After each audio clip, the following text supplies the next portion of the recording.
اپنی بیٹی کو جنگل میں بٹھا کر چلا گیا۔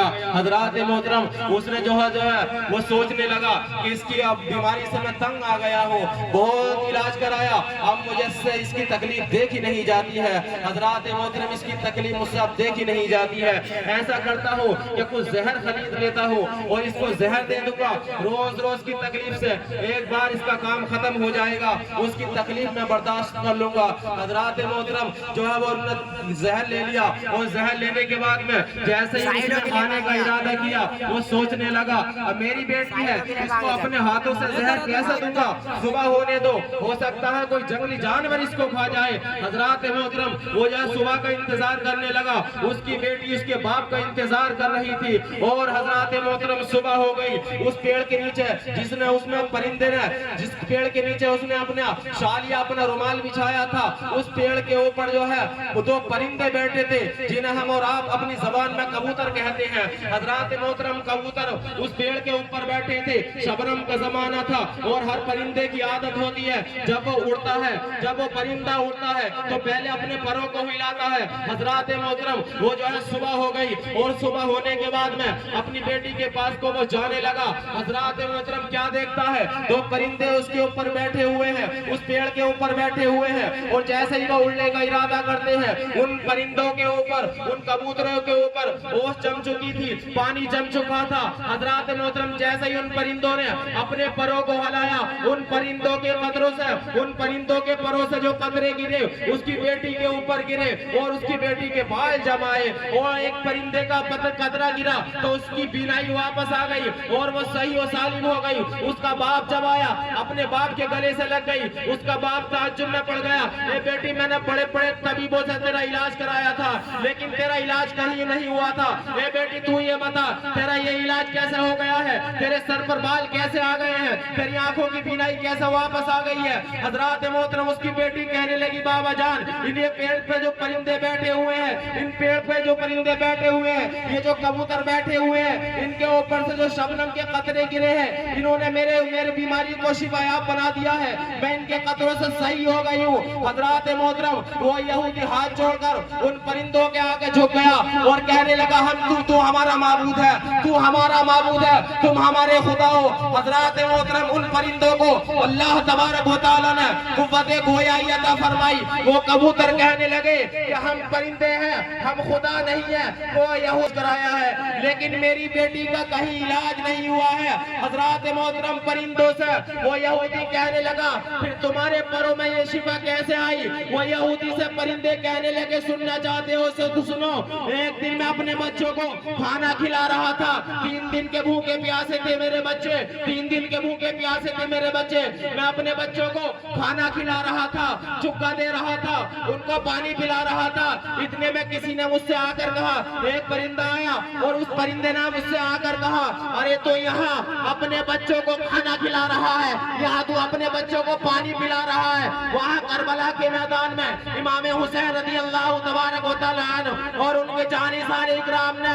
72 تن قربان کر دیے، 3 دن کے بھوکے پیاسے کربلا میں مارے گئے، ان کو شہید کر دیا گیا اور یہاں تو اپنے مزے لے رہا ہے۔ وہ کبوتر کہتا ہے اس یہودی سے میں نے اسی وقت اپنے بچوں کو چھوڑا اور اپنے بچوں کو چھوڑنے کے بعد میں کربلا کے میدان میں پہنچا اور کربلا کے میدان میں پہنچنے کے بعد میں نے کیا دیکھا، وہاں پر حسین اعظم نہیں ہے، وہاں پر علی اکبر نہیں ہے، وہاں پر علی اصغر نہیں ہے، وہاں پر حضرت قاسم نہیں ہے، وہاں پر حضرت عباس نہیں ہے، وہاں پر جو ہے ان شہیدان اکرام کا خون موجود ہے۔ میں نے وہاں پر اپنے 3 دن رو رو کر اپنے پروں کو وہاں کی مٹی لگائی، میں نے رویا 3 دن تک، گڑ گڑاتا رہا، میرے رونے کو، میرے گڑ گڑانے کو اللہ تبارک و تعالیٰ نے اتنا پسند فرمایا، اتنا پسند فرمایا کہ جو میرے پروں کی ایک مرتبہ ہوا کھا لیتا ہے اللہ تبارک و تعالیٰ اسے شفا یاب بنا دیتا ہے۔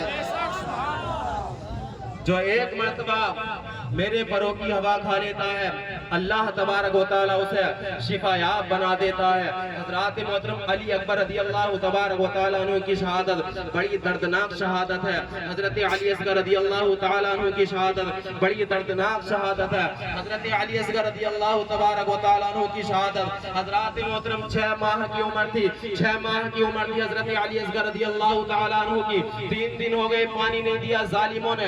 امام حسین رضی اللہ تبارک و تعالیٰ عنہ سے ان کی بہن حضرت زینب نے کہا اے بھیا آپ ان یزیدیوں کے پاس چلے جائیے، ہو سکتا ہے 6 مہینے کا بچہ ہے علی اصغر، اسے دیکھ کر ظالم پانی دے دے۔ امام حسین رضی اللہ تبارک و تعالیٰ عنہ کربلا کے میدان میں پہنچے اور کربلا کے میدان میں پہنچنے کے بعد میں حضرت علی اصغر کو اپنے سینے سے لگایا، اس پر چادر ڈھکی ہوئی تھی۔ حضرات محترم ہمارے ابن سعد کہنے لگا اے حسین اب کیا ہے فائدہ قرآن کو لانے کا؟ وہ ظالم یہ سمجھ رہے تھے حسین قرآن کو لے کر آیا ہے، اب اکبر شہید ہو چکے ہیں، اکبر شہید ہو چکے ہیں، قاسم شہید ہو چکے ہیں، اب تم قرآن کو لے کر آئے ہو۔ حسین پاک نے ارشاد فرمایا ظالمو میں قرآن کو نہیں لے کر آیا ہوں بلکہ میں اپنے بیٹے علی اصغر کو لے کر آیا ہوں۔ 3 دن ہو گئے اس نے پانی نہیں پیا ہے، اب تک تو یہ زبان کے اشارے سے رو کر مجھ سے بتاتا تھا لیکن اب اس کی زبان خاموش ہو گئی ہے، اب اس سے رویا بھی نہیں جاتا ہے۔ حضرات محترم عمر ابن سعد کہنے لگا اپنی فوج کے لشکر سے کہنے لگا اس کے خون پر تیر چلاؤ۔ حضرات محترم عمر ابن سعد نے جیسے ہی کہا ایک کتا آگے بڑھا جسے ہرملہ کہا جاتا ہے، ہرملہ نے اپنے کمان میں تیر کو چلا لگایا اور تیر میں جیسے ہی تیر کو چلانا چاہتا تھا اس کا تیر اس کے ہاتھ سے چھوٹ گیا، اس کا تیر اس کے ہاتھ سے چھوٹ گیا۔ امام حسین رضی اللہ تبارک و تعالیٰ دیکھ رہے تھے، عمر ابن سعد دیکھ رہا تھا، ہرملہ نے پھر تیر کو اٹھایا اور پھر تیر چلانا چاہا، پھر اس کے ہاتھ سے تیر چھوٹ گیا۔ ہرملہ جو ہے پھر تیر کو اٹھایا، 3 بار اس نے تیر کو اٹھایا اور تیر کو چلانا چاہا لیکن چلا نہیں پا رہا تھا۔ امام حسین رضی اللہ تعالیٰ عنہ اس منظر کو دیکھ رہے تھے۔ عمر ابن سعد جو اس کی فوج کا کمانڈر تھا وہ کہنے لگا اے ابو ہرملہ تیرے نشانے کے تو بڑے چرچے ہوا کرتے ہیں، میں نے بڑے بڑے نشانے دیکھے ہیں لیکن تجھ جیسا نشان باز میں نے نہیں دیکھا، لیکن آج تیرے نشانے کو کیا ہو گیا ہے؟ 3 بار میں دیکھتا ہوں تیرے ہاتھ سے تیر چھوٹ کر نیچے گر گیا ہے، آج تو تیر کیوں نہیں چلا پا رہا ہے؟ ہرملہ کہنے لگا ہے عمر ابن سعد وہ جو حسین پاک رضی اللہ تعالیٰ عنہ کے خیمے لگے ہوئے ہیں وہاں پر ایک 7 سال کی بچی ہے، جیسے ہی میں تیر چلانا چاہتا ہوں وہ بچی مجھ سے ہاتھ سے اشارہ کر کے کہتی ہے تیر مت چلانا، میرے بھیا پر تیر مت چلانا۔ عمر ابن سعد کہنے لگا، عمر ابن سعد نے کہا اے ہرملہ آنکھوں کو بند کر لے اور تیر کو چلا دے۔ عمر ابن سعد کے کہنے پر ہرملہ نے کمان میں تیر کو چڑھایا اور چڑھانے کے بعد میں اپنی آنکھوں کو بند کیا اور آنکھوں کو بند کر کر حضرات محترم حضرت علی اصغر رضی اللہ تبارک و تعالی عنہ کے حلقوم میں تیر چلایا۔ حضرات محترم امام حسین رضی اللہ تعالی عنہ کے بازو میں پیوست ہو گیا۔ امام حسین رضی اللہ تعالی عنہ اپنے خیمے میں آئے اور اپنے خیمے میں آنے کے بعد میں حضرت سکینہ آئی، حضرت سکینہ آئی اور حضرت زینب آئی، حضرت شہربانو آئی، ام فربا آئی، ام پرین آئی اور کہنے لگی بھیا کیا امام علی اصغر کو خون کا امام علی اصغر کو پانی دے دیا ظالموں نے؟